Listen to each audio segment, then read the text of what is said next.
방금 소개받은 김동춘입니다. 이런 뜻깊은 자리에 저를 초대해 주셔서 감사합니다. 우리가 코로나가 아니었으면 좀 이렇게 얼굴을 마주 보면서 같이 이렇게 대화를 하듯이 이야기를 하면 참 좋았을 텐데요. 안타깝게도 이렇게 온라인으로 만나게 되었습니다. 저희들도 지금 대학에서 다 온라인 강의를 진행하고 있습니다.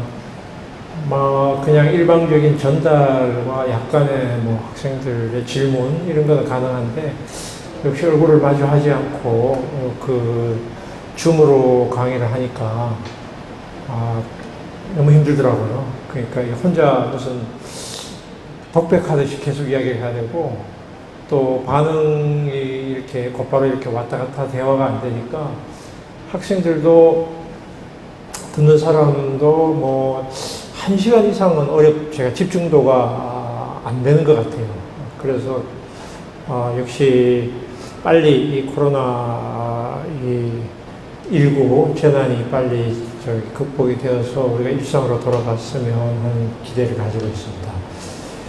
오늘 제가 이야기할 주제는 올해가 우리가 6.25 한국전쟁 발발 70주년을 맞이하는 해이고 또 이런 해에 우리가 한반도의 이 평화나 통일의 길에 대해서 매우 우리가 사회적으로 큰 이야기를 하고 또 성찰을 해봐야 되는 그런 시점이 아닌가 생각하고 또 작가회의에서도 아마 그런 취지로 이런 큰 타이틀을 내세운 걸로 저는 그렇게 생각합니다.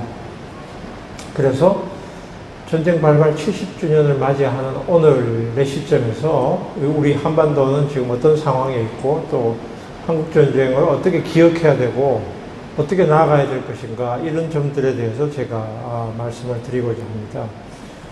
저는 청주 이 지역에 제가 2005년부터 2009년 사이에 정부의 당시 노무현 정부의 진실화해위원회라고 하는 데서 제가 상임위원으로 일했는데요. 그때 제가 담당했던 일이 주로 6.25 한국전쟁 전후의 학살사건 진상조사였습니다. 그래서 제가 이 청주 지역에도 10번 이상 왔었습니다. 특히 여기서 아마 그렇게 별로 멀리 떨어지지 않은 것 같은데 오창 창고 학살사건 조사를 했습니다. 한 400명 정도가 창고에서 학살당한 사건 아마 아실 겁니다. 그리고 청주 지역에 특히 학살이 많아요. 제가 기억하기로는 저쪽에 미원면 청주 이 인근 지역에서 분토골 학살지 발굴 작업에도 왔었고요. 어쨌든 이 인근 지역에 제가 이 조사 책임자로 했기 때문에 최소한 10번 이상 오지 않았나 생각하고 되게 지명을 보면 어디가 어디인지 대충 알고 어디에서 어떤 일이 일어나는 것 정도까지도 기억하고 있습니다. 어쨌든 이제 그런 비극의 역사가 우리나라 청주뿐만 아니라 전국에서 다 일어났었던 곳인데요. 6.25 한국전쟁은 세계에서 가장 오래 지속되는 전쟁입니다. 전쟁이 아직 끝이 안 났습니다. 휴전 상태입니다. 그러니까, 한국은 휴전회담의 당사자인가요? 당사자가 아닙니다. 아마 여러분들은 다 잘 알고 계시겠지만 학교에서 나올 일반 시민들은 한국이 휴전회담의 당사자인지 아닌지 물어보면 아마도 많은 분들은 답변을 못할 것 같아요. 대한민국은 휴전회담의 당사자가 아닙니다. 중국군, 북한, 미국 이 3주체가 당사자이고 우리는 이 휴전회담의 당사자가 아니기 때문에 항상 북한은 미국하고 이 대화를 하려고 하고요. 한국은 여기에 대해서 주권이 없다고 생각하고 있습니다. 물론 그건 70년 전의 이야기고요. 당시에 우리가 국군이 메가더 유엔군 하에 지휘하에 들어갔기 때문에 이런 일들이 발생했는데 어쨌든 세계에서 가장 오래 지금 지속되고 있는 전쟁입니다.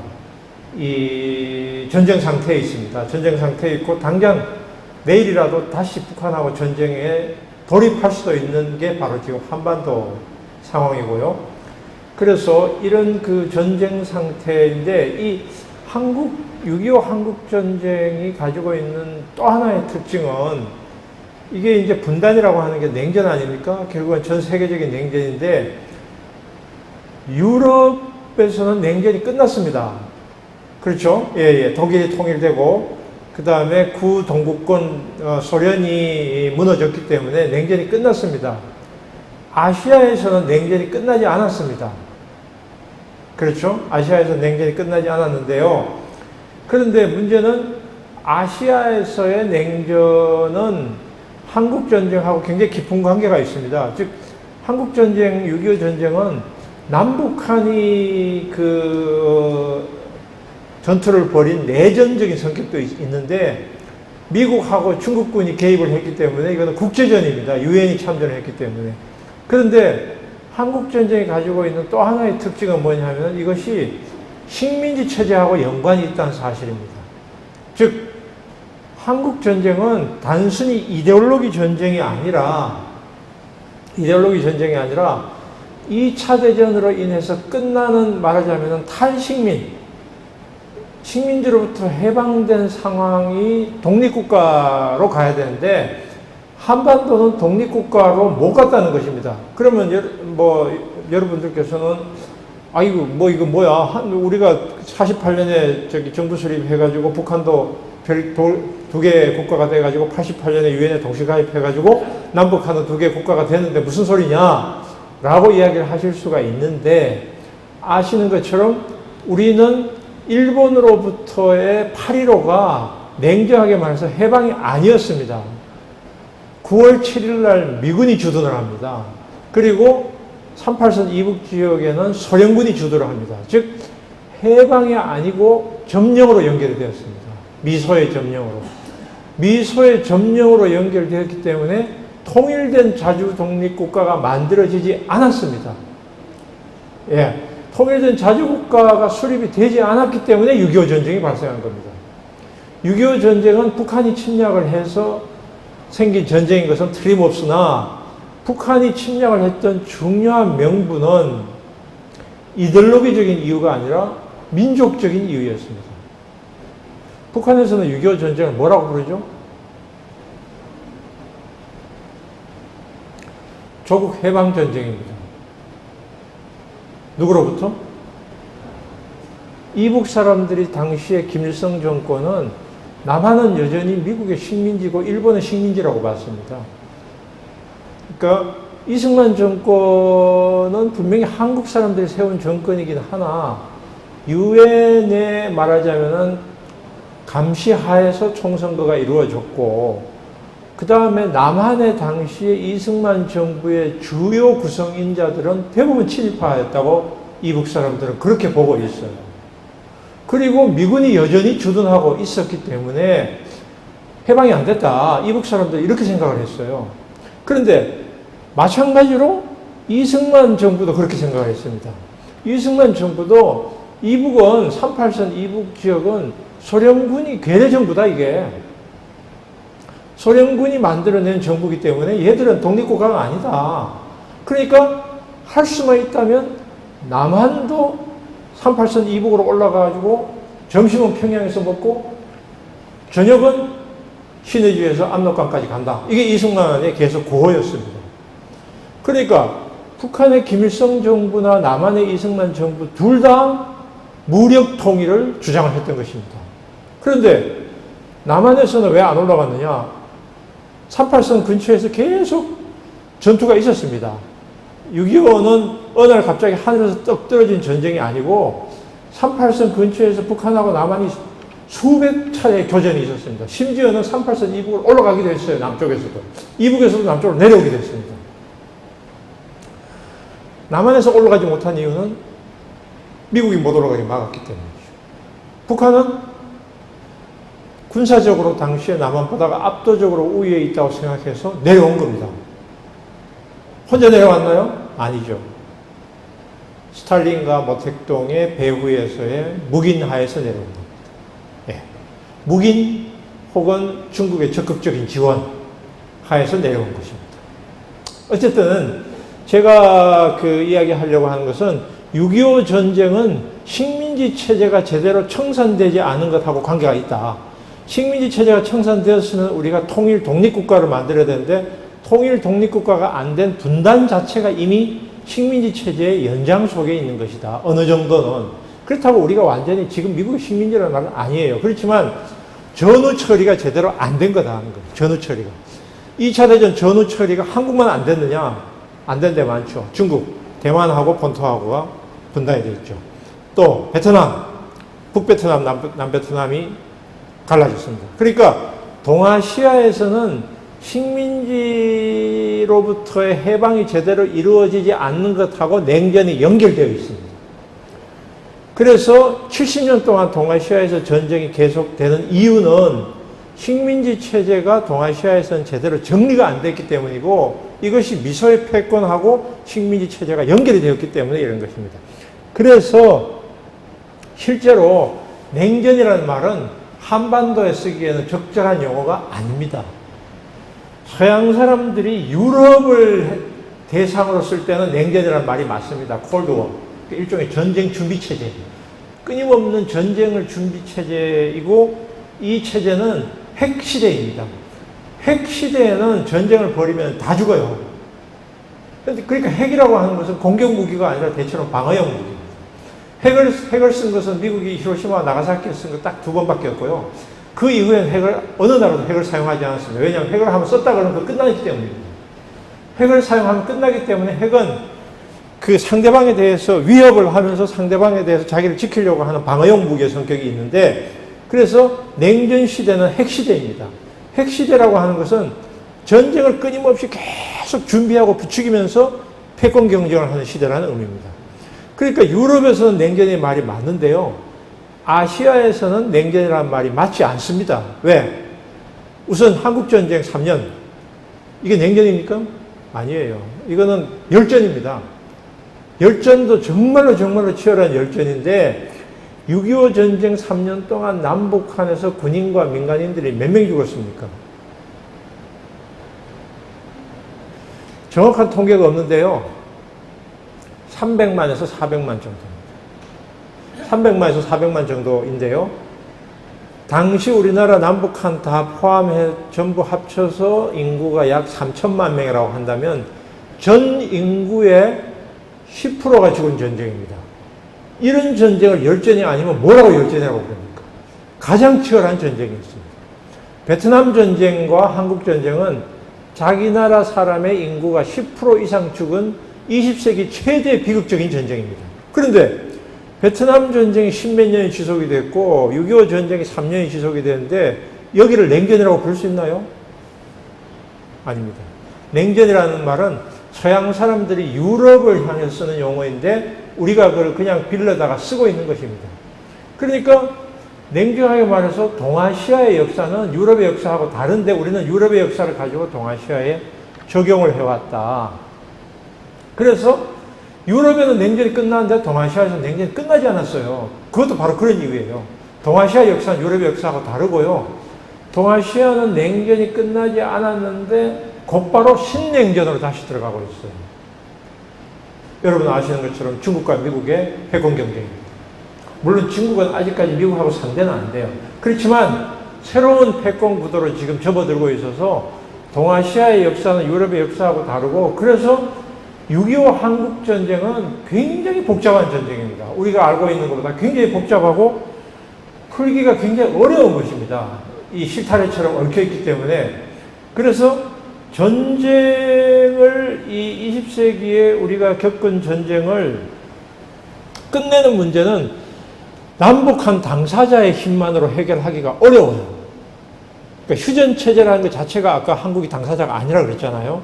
그러니까 북미 관계가 풀려야 되는 거예요. 중국도 이해관계가 있어요.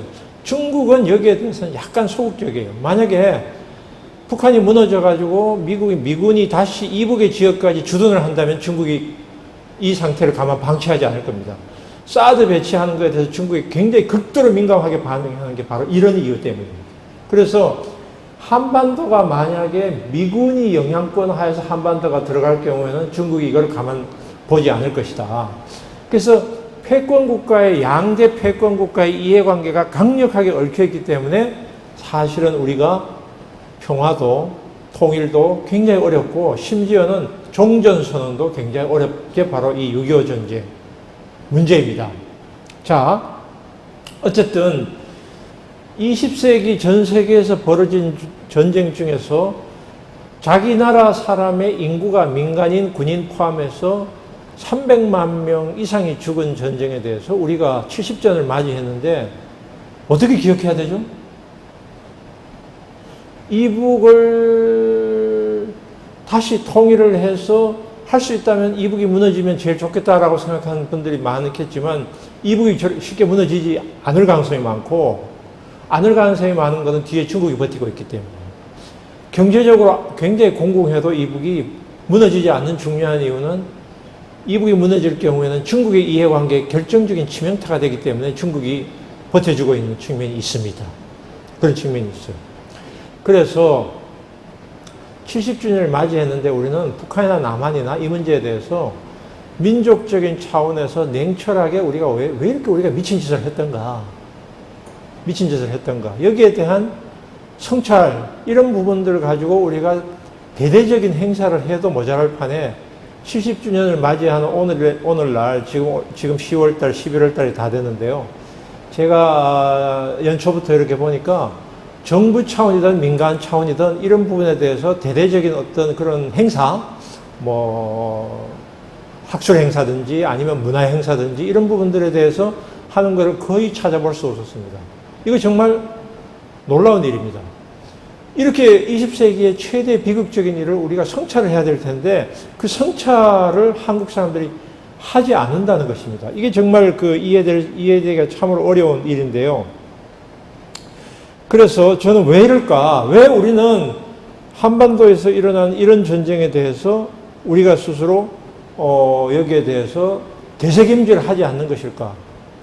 거기에서 일부 아직은 냉전 시대의 생각을 여전히 가지고 있는 사람들이 많이 있죠. 며칠 전에도 국회에서 보니까 유은혜 교육부 장관의 국회의 이제 국감장에서 국민의힘의 어떤 정치인이 6.25 전쟁은 북침입니까? 남침입니까? 장관에게 이렇게 물어보고 있어요. 이런 나라예요, 아직도. 이거 초등학생, 이거에게 묻는 질문이거나 아니면은, 이런 이야기를 했습니다. 이게 외국에서는 한국전쟁 코리안 워라고 부르는데 사실은 코리안 워라고 부르는 게 참 불편하다. 왜냐하면 이거는 타자와, 우리의 전쟁이 아니라 타자와 하는 것이 참 불편하다. 그렇다고 6.25 전쟁이라고 부르는 것도 맞지 않다. 6.25는 오로지 발발이를 기억하자 이것인데 전쟁 발발이를 기억하게 되면 그 전쟁 과정에 있었던 수많은 사건들이 거기에 다 그냥 묻혀버리고 오로지 반북 이데올로기만 계속 되새김질하는 쪽으로 이 역사인식이라는 게 갇혀있기 때문에 6.25라고 부르는 것도 적절치 않고 한국전쟁이라고 부르는 것도 적절치 않다. 잠정적으로는 그냥 코리안 워라고 쓰자. 제가 이렇게 이야기를 합니다. 그런데 코리안 워는 안타깝게도 코리안스 워가 아직도 못 되고 있다. 왜냐? 한국 전쟁에 관한 물론 여기 이제 제 이야기를 들으시는 분들 중에는 작가분들 많으실 테고 작가분들께서는 6.25 전쟁을 다룬 소설들, 시들, 문학 작품들 많이 기억을 하실 텐데요. 연구자로서 제가 역사학자, 사회학자로서 보면 6.25 한국전쟁을 다룬 연구 논문이나 작품이 별로 없습니다. 거의 없습니다. 거의 없고요.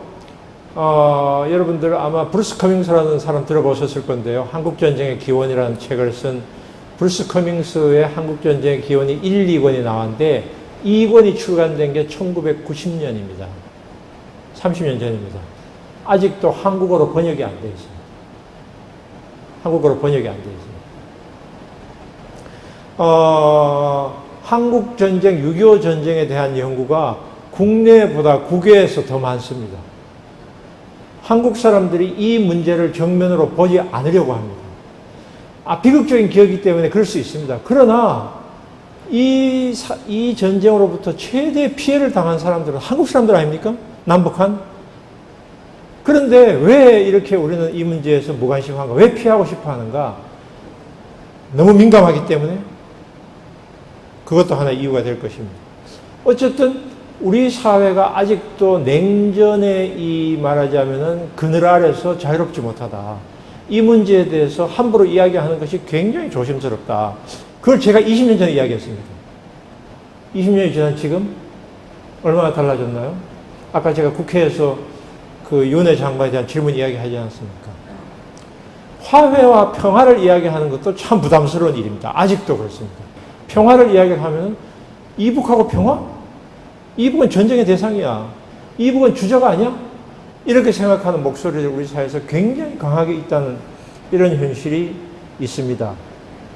그래서 아까 제가 브루스 커밍스 이야기했습니다마는 1990년에 나온 책이 미국에서는 이미 이런 부분에 대해서 새롭게 해석한 이야기가 30년 전에 나왔는데 아직도 한국에서는 이런 이야기가 자유롭게 이야기를 할 수 없다. 흑백의 논리가 여전히 우리 사회를 지배하고 있다. 이런 이야기를 제가 이제 말하고 싶고요. 그래서 이것이 결국은 이 조선시대의 시기에 말하자면은 주자학에 대해서 조금이라도 이견을 제시하면은 완전히 역적으로 몰아가지고 삼족을 멸하는 이런 식의 시대가 우리가 지난 70년의 시간이었다고 생각하고요.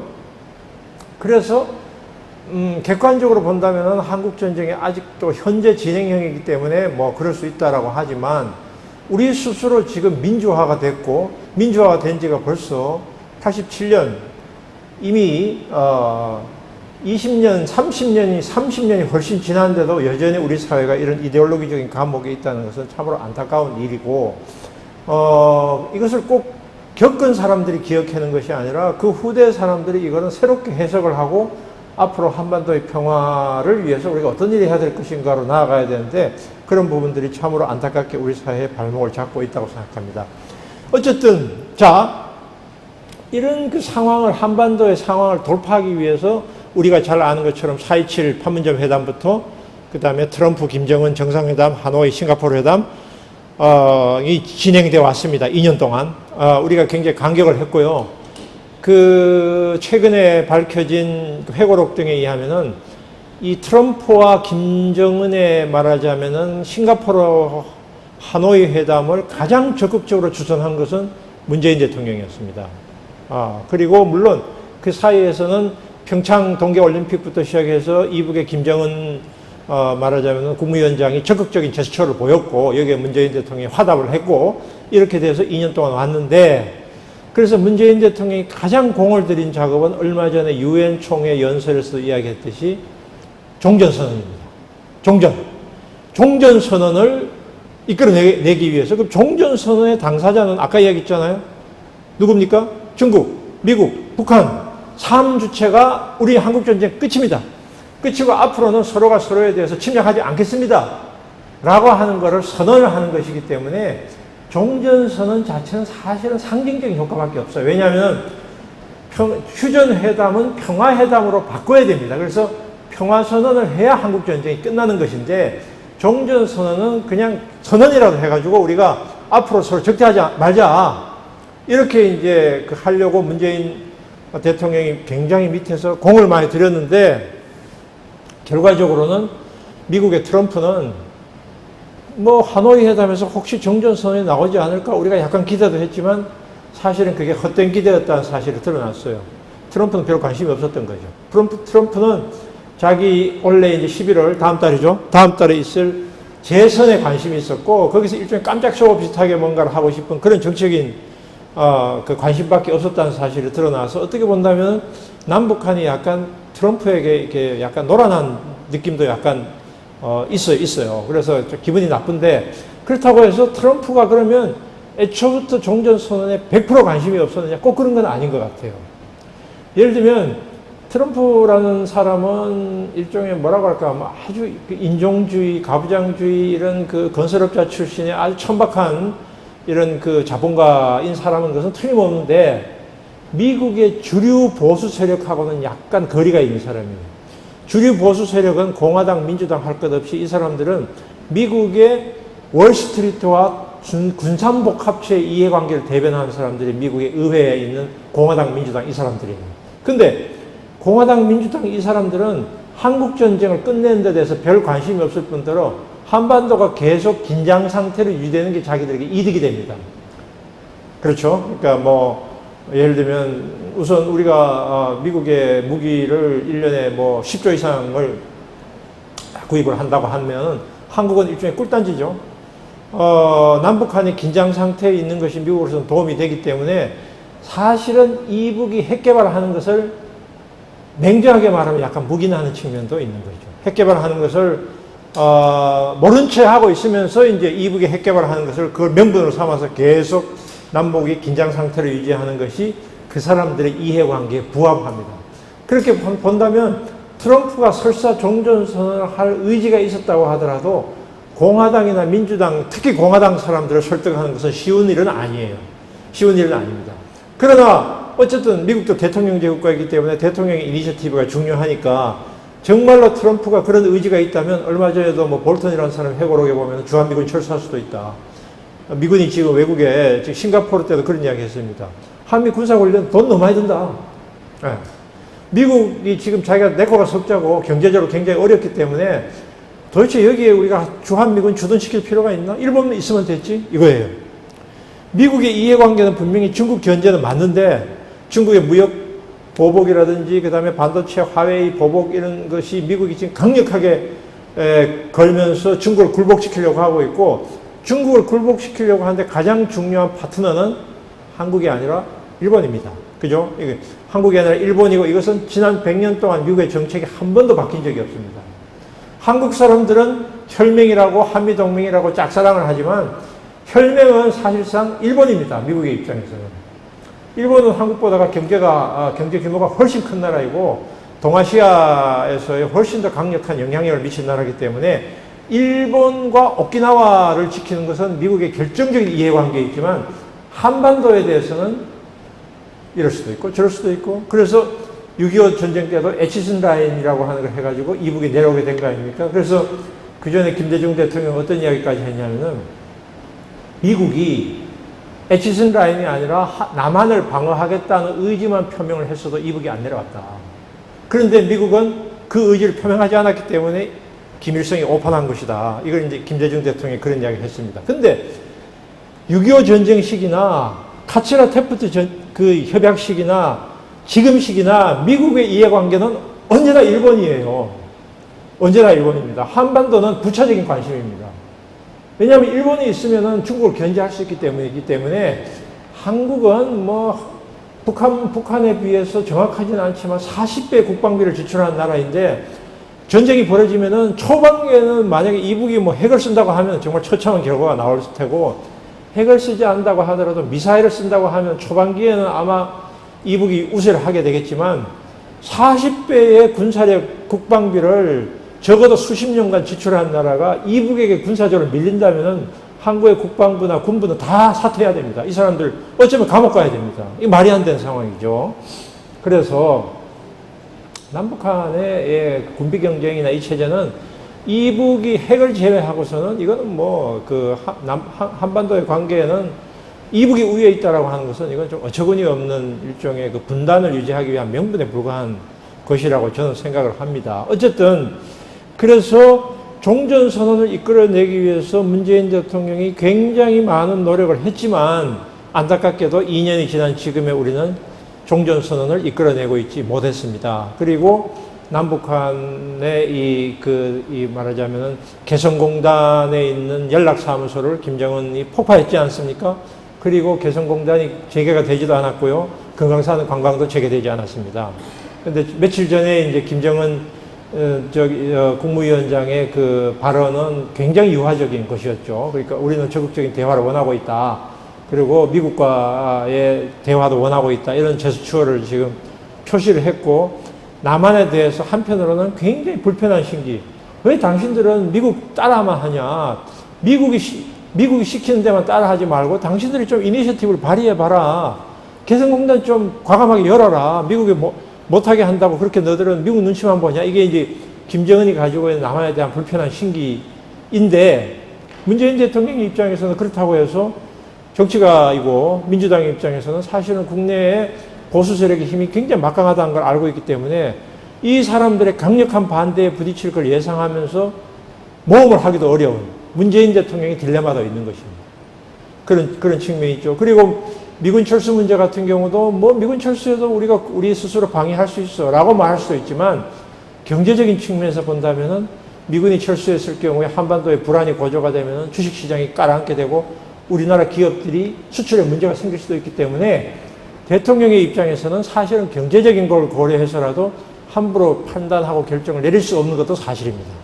이게 정말 고약하게 얽혀있는 상황인 거죠. 어쨌든 이 70년 동안 유지되는 이 상황이 이 미국, 북한, 한국이 이제 고약하게 얽혀있고, 이 부분은 사실은 그 노태우 정권 때의 북방 정책이 더 밀고 나갔더라면 교차 수교를 해서 우리가 중국하고 수교를 했기 때문에 미국은 북한하고 수교를 하는 게 맞아요. 북한하고 수교를 하게 되면은 이거는 결국 한반도의 평화 프로세스로 가는 겁니다. 그런데 문제는 북미 수교는 안 되고 있다는 것이고 우리는 중국하고 수교를 했다는 사실입니다. 결국은 이 모든 것의 가장 중요한 키는 누가 지고 있어요? 미국이 지고 있는 거죠. 네, 미국이 지고 있는 겁니다. 그래서 미국의 정책이 바뀌는 것이 한반도의 종전선언과 평화로 가는 가장 중요한 길인데, 그럼 비핵화를 해라. 김정은에게. 너희들 비핵화를 하면 우리가 너희들하고 대화하겠다. 김정은 입장에서는 어때요? 비핵화를 하게 되면 리비아처럼 될 수도 있는 겁니다. 왜냐하면 국제사회라고 하는 것은 신뢰라는 게 없잖아요. 내가 무장 해제했는데, 그래, 너 무장했으니까 약속 지켰구나. 앞으로 너희들하고 잘 지낼게. 가 아니라 때리면 끝이잖아요. 이북이라는 체제 끝나잖아요. 끝나는 걸 그럼 감수하고 핵을 완전히 무장해제 할 것인가? 이런 문제가 있는 것이죠. 이북의 입장에서는. 그래서 어쨌든 한반도의 이 70년의 한국전쟁 70년에 종전선언을 이끌어내려고 하는 시도가 있었으나 안타깝게 지금은 답보 상태에 있고, 지금 미국은 이제 대통령 선거가 어떻게 될지 알 수 없기 때문에 한반도의 미래는 이번 대통령 선거에 달려있다고 해도 미국의 대통령 선거에 달려있다고 해도 과언이 아닙니다. 만약에 민주당의 바이든이 당선될 경우에는 오바마 시절하고 비슷하게 가지 않을까 생각해요. 그냥 적절한 이 말하자면은 긴장 상태를 유지하면서 별로 그렇게 이북하고의 적극적인 대화에 나서지는 않을 가능성이 있고, 트럼프가 될 경우에는 이거 참 위험한, 이거 예측 불가인데, 트럼프가 자기의 그 공적 노벨 평화상까지도 예상을 하면서 종전선언 평화까지는 잘 모르겠습니다만, 아니면 이북에 투자하겠다. 예를 들면 트럼프 타워 만들겠다. 원산에 투자하겠다. 이런 식으로 해가지고 자본가로서 이해관계 때문에 아마 추진을 할 수 있는 가능성을 전혀 배제할 수는 없어요. 그러니까 결국은 미국의 기업이 이북에 들어가게 되면은 이거는 자동으로 평화가 되는 거 아닙니까? 이 미국의 기업이 들어가고 미국 사람들이 적어도 수천 명이 이북에 간다면 이건 전쟁을 막을 수 있는 길이 되니까, 사실은 저는 한국 사람의 입장에서는 그렇게라도 됐으면 하는 생각까지도 사실은 있어요. 이북이 미국이 투자해가지고 그게 물론 미국의 천박한 천민자본주의가 들어가는 참 안타까운 일이긴 하지만, 그렇게라도 되면은 남북한이 그래도 뭔가 평화까지는 안 가지만 그래도 종전선언 정도 해가지고 앞으로 남북한의 군비 축소하고 60만 군대 한 40만, 20만을 줄이고 우리나라 국방비 1년에 50조 이상 쓰는 거 한 10조, 20조라도 줄일 수 있다면, 이게 어딥니까? 10조 원이라도 우리가 국방부에서 뺄 수 있다면 청년 실업 문제 해결됩니다, 이거. 해결돼요. 어쨌든 그런 생각까지도 저는 하면서, 좀 자본가들이 뭐 천민자본주의가 이부까지 들어간다는 안타까움이 있지만, 그렇게라도 평화가 되는 것이 남북한이 윈윈하는 길이 아닐까, 이런 생각까지도 저는 해보고 있습니다. 자, 그래서 저는 다시 이제 6.25 전쟁 이야기로 이제 돌아와서, 어쨌든 우리가 미국의 협조 없이는 종전선언을 할 수 없다는 것은 명백하지만, 근데 문제는 지금의 한국이 70년 전의 한국이 아니라는 사실입니다. 70년 전의 한국은 군사적으로도 이북에 비해서 훨씬 열세였고, 어쩌면 정치적인 정당성도 약했습니다. 남한은 이승만과 이 최상부의 몇 사람을 빼고는 남한의 당시의 장관, 강요 이 사람들 대부분이 일본 식민지 체제에 협조했던 사람들이고, 군 출신들 대부분 이 독립운동가들을 탄압했던 일본군 출신들이었습니다. 그러니까 정치적인 정당성도 굉장히 약했습니다. 그런데 70년 전의 한국과 지금의 한국이 가장 다른 건 뭡니까? 민주화입니다. 민주화. 70년 전의 한국은 이 도덕적 정당성도 약했고, 군사적인 정당성도 약했고, 경제력으로도 약했지만, 지금은 한국은 경제력으로도 압도적으로 이제는 북한에 비해서 우위에 섰습니다. 전 세계적으로 12, 13위 뒤에 경제대국이 되었습니다. 그 다음에 한국은 민주화에 의해서 옛날의 한국이 아니에요. 독재 시절의 한국이 아니라 대한민국의 정당성이 굉장히 높아졌고, 이 정당성은 바로 민주화된 국가라고 하는 점이 한국이 가지고 있는 우위입니다. 그리고 경제적으로 이런 정치적으로 우위에 섰기 때문에 미국도 한국을 옛날처럼 무시를 할 수가 없습니다. 그래서 사실은 사람들이 문재인 대통령이 조금 더 적극적으로 나섰으면 하는 기대를 하는 이유도 바로 그겁니다. 이제는 그렇게 해도 미국이 함부로 못한다. 미국이 함부로 못한다는 거예요. 우리가 경제적으로는 중국에 훨씬 더 의존해 있습니다.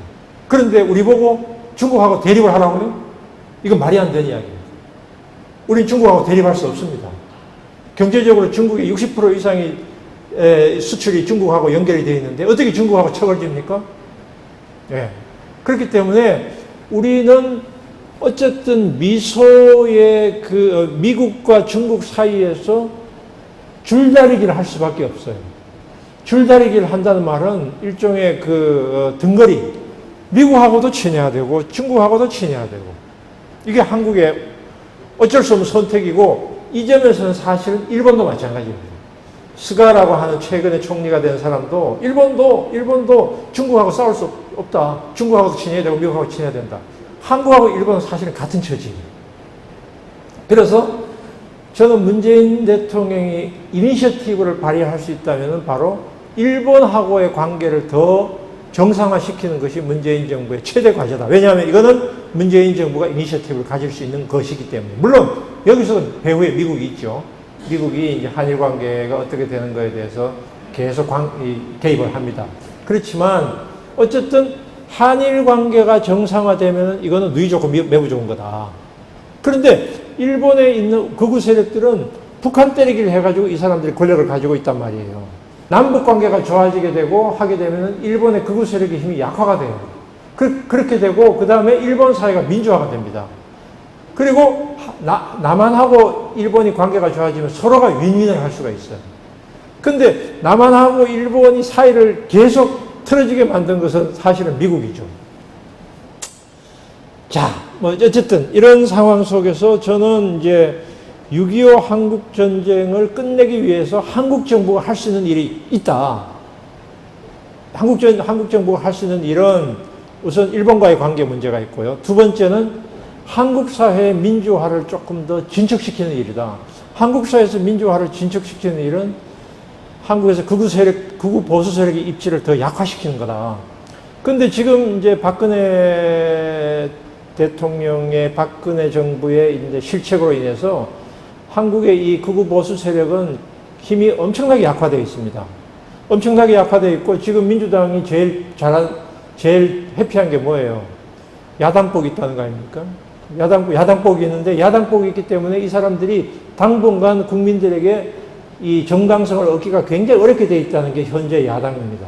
문제는 현재 민주당과 문재인 정부가 이 극우 보수 세력을 약화시키는 데 있어서 그다지 잘하고 있지 못하다는 게 안타까운 점이죠. 그다지 잘하고 있지 못한다는 말은 사회적이고 경제적인 이슈에 대해서 국민들의 이 고통을 덜어주는 데서 코로나 방역에서는 굉장히 성공을 했지만 청년 실업 문제라든지 자영업자 문제라든지 그 다음에 자살 문제라든지 저출산 문제라든지 수도권 집중 문제라든지 거의 해결 못하고 있습니다.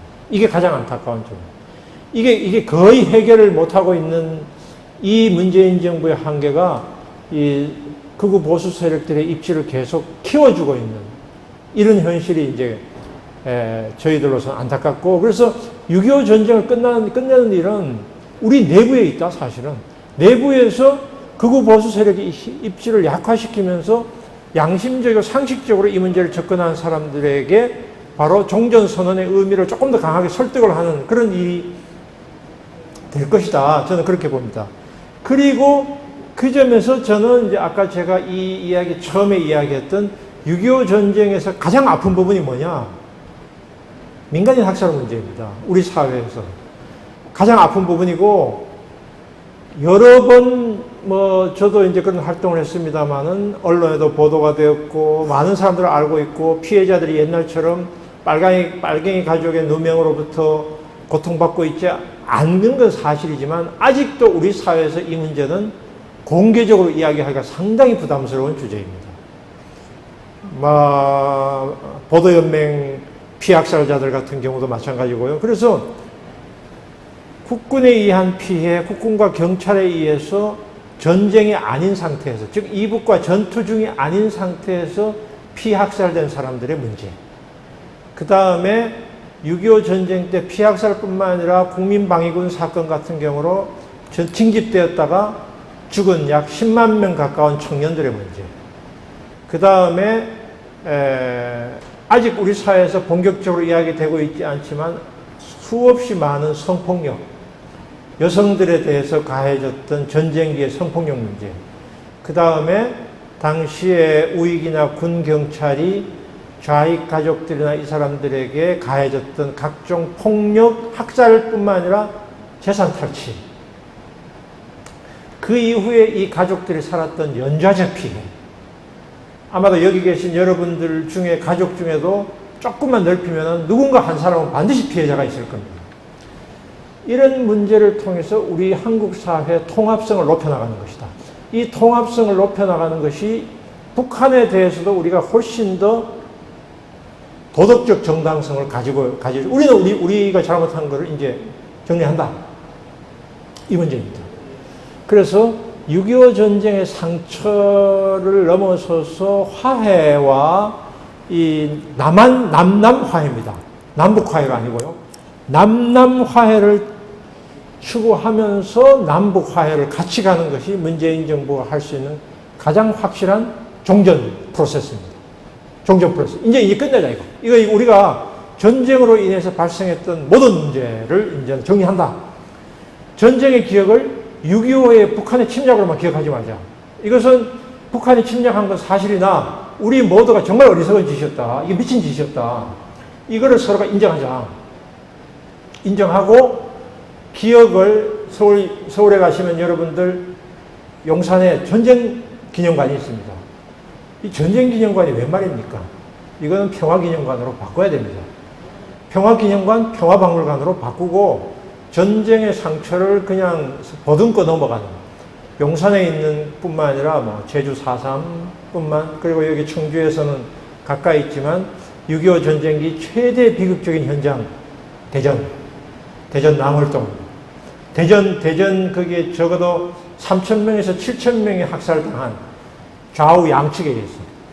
그 자리를 평화의 센터로 만들고 유해를 발굴하고 이런 작업들을 해나가야 된다. 그래서 우리 내부의 남남 갈등을 해소하고, 그 다음에 이산가족 문제.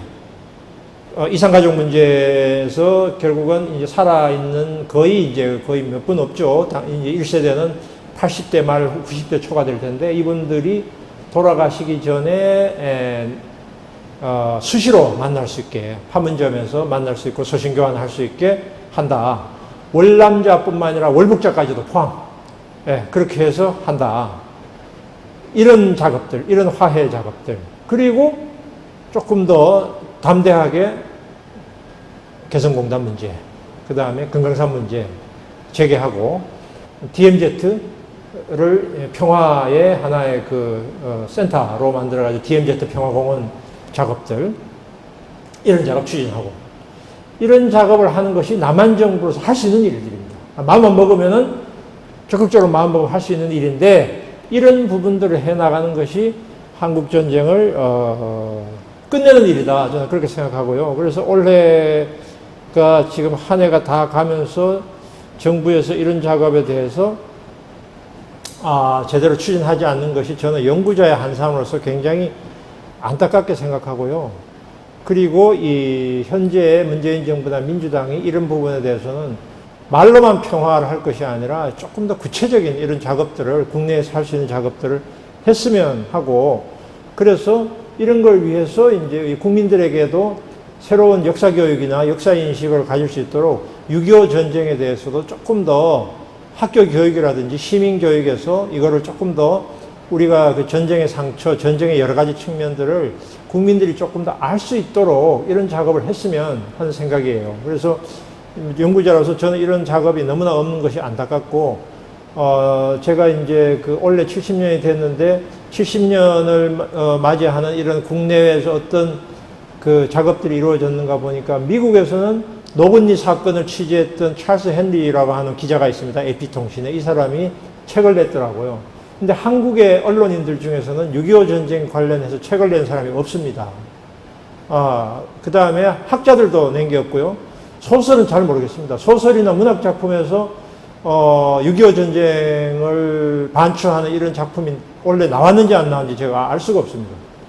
자, 그래서 이런 그 작가들이 아무래도 일반 시민들이 접근하기에는 문학이 훨씬 더 접근하기가 쉽기 때문에 그동안 평생의 6.25 트라우마를 가지고 작업을 했던 분들 많잖아요. 얼마 전에 돌아가신 박완서 선생 같은 분도 이 박완서의 모든 모티브는 전부 다 6.25 전쟁 아닙니까? 자기 오빠가 억울하게 보도연맹 그 부역자로 죽은 사건과 그게 이 사람의 평생을 지배했고, 모든 박완서 문학은 전부 다 그거예요. 6.25의 기억인데, 뭐 전후 세대라고 하더라도, 꼭 겪지 않았다고 하더라도 그런 것들을 가지고 상처를 좀 더 치유하고 성찰할 수 있는 작품들이 많이 나와야 된다고 저는 생각합니다.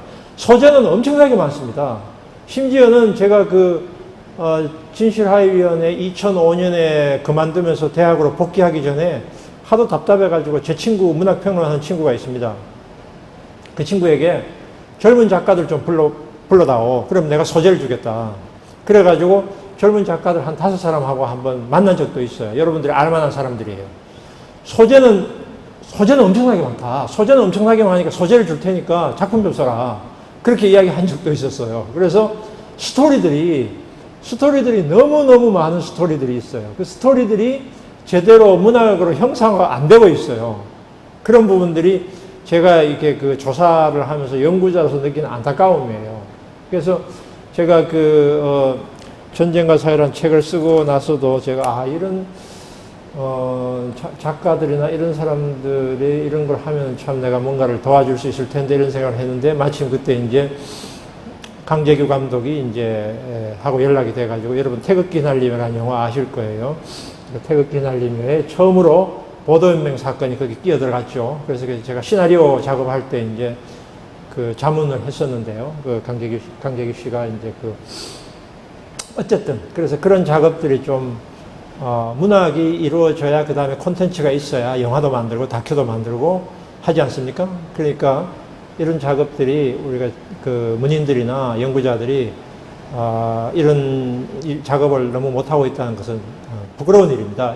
이 70년을 맞이한 이 시기에. 그래서 저는 이제 이런 걸 통해서 이게 자라나는 세대들에게도 좀 교육이 되고, 그리고 또 이 문제는 과거의 70년이 아니라 굉장히 미래지향적인 주제이기도 하죠. 왜냐하면 우리가 한반도의 분단 유지 비용이 얼마나 됩니까? 엄청나잖아요. 이것이 통일이 안 돼도 좋은데 평화만이라도, 즉 싸움만 안 하는 것만 하더라도 얼마나 많은 혜택을 서로가 볼 수 있으니까 남북한이 윈윈할 수 있는 건데, 이거를 지금 평화와 종전이 안 되고 있다는 것은 정말 엄청난 손실인 거예요. 이 상태로 지금 뭐 전후세대, 물론 저도 전후세대이지만, 이거 지금 상태가 너무 자연스러워졌지 않습니까? 이게 그냥 두 개의 국가로 자연스러워졌는데, 남북한이 두 개의 국가로 갈 수도 있겠죠. 두 개의 국가로 갈 수도 있는데, 정말 우리가 두 개의 국가로 갈 수 있을까요? 예, 이런 질문을 한번 해볼 수 있어요. 정말로 두 개의 국가로 갈 수 있나요? 갈 수 있다는 말은 서로가 서로를 의식하지 않고 별개로 우리가 정책을 펼 수 있느냐가 묻는 거예요. 두 개의 국가로 간다는 말은 국방비 50조를 쓰지 않을 수 있느냐는 질문이에요. 제 질문은 바로.